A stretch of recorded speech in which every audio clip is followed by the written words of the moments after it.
The New York Giants have acquired Leonard Williams from the Jets in exchange for a third-round pick in next year's draft and a 2021 fifth-round pick.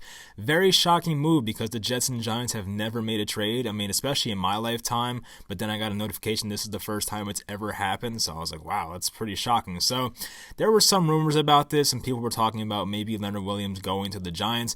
I personally did not buy into that because, these two teams do not make trades normally. But this is the first time it's happened. So I guess there's a first time for everything. So his contract, Leonard Williams, expires at the end of this year. He's making like $14 million this year. I think this is his his fifth-year option type of thing because he's a former first-round pick, 6 overall in 2015. So he's got a big cap hit this year, but I really don't think it affects us.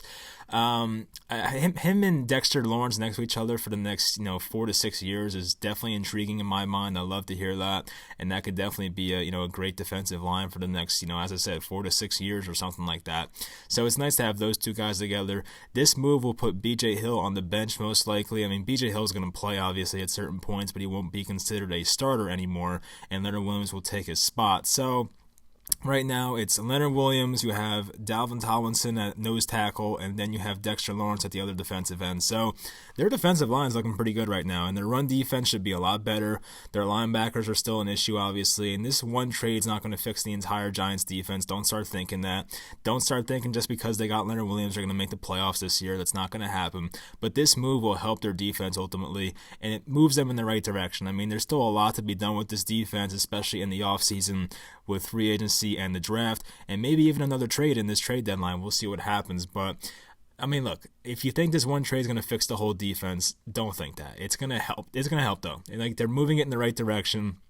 The Giants are a few really good draft picks away and maybe 1 or 2 good free agent signings from having a good defense once again. We saw it in 2015 to 2016. The Giants had a horrible defense in 2015. They went out and signed a few free agents and made some nice draft picks, and then all of a sudden they had a really good defense in 2016. So these things happen, and it could happen for the Giants next year, hopefully. So this could lead me to believe that maybe Dalvin Tomlinson is traded. I'm not sold on it completely, but now he becomes a bit expendable because the defensive line is looking pretty good, especially when you have Dexter Lawrence and Leonard Williams on the same line. So maybe he does get traded, for a third-round pick, as I've been saying. It's possible, but maybe they keep him at this point. I'm not sure.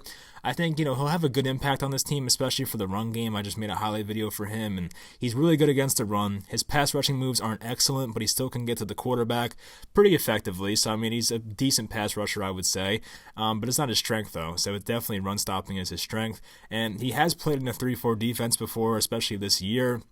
Greg Williams and the Jets defense do play in the 3-4. I don't know what he's done in previous years, but this year he's done it, so it shouldn't be that big of a transition for him. So I'm excited about this. The guy's 25 years old, a former 6th overall pick.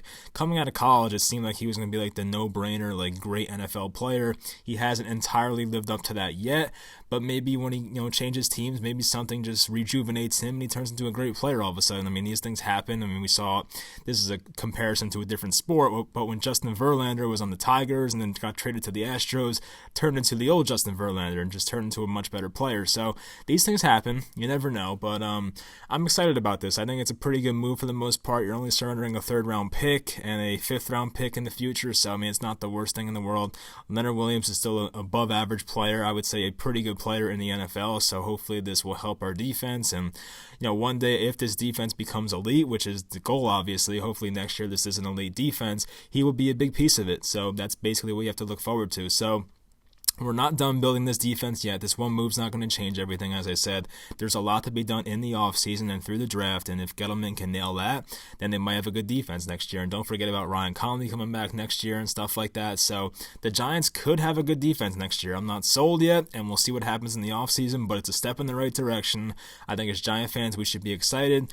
And as Jets fans, I mean, if you're a Jets fan watching this, I mean, to get a 3rd-round pick is not too bad, and a 5th-round pick in the future. You're gaining some assets, so from their standpoint, I get it. You already have Quentin Williams, so I mean, you have one guy on that defensive line you can rely on for the next, 5, 6, 7, 8 years, however long he's playing and at a high level. So I think it makes sense for both teams. I mean, as I said, it's rare to see these two teams trade, but from this perspective, it makes sense because, the Giants had a need and the Jets really weren't going to sign the guy next year anyway, so they might as well get some assets for him. So that's it for this video. I mean, let me know what you guys thought of this trade in the comments. I approve. I think it's a good move and a step in the right direction, but it ultimately comes down to what they do in the offseason. So that'll do it for this video, and I'll talk to you guys next time.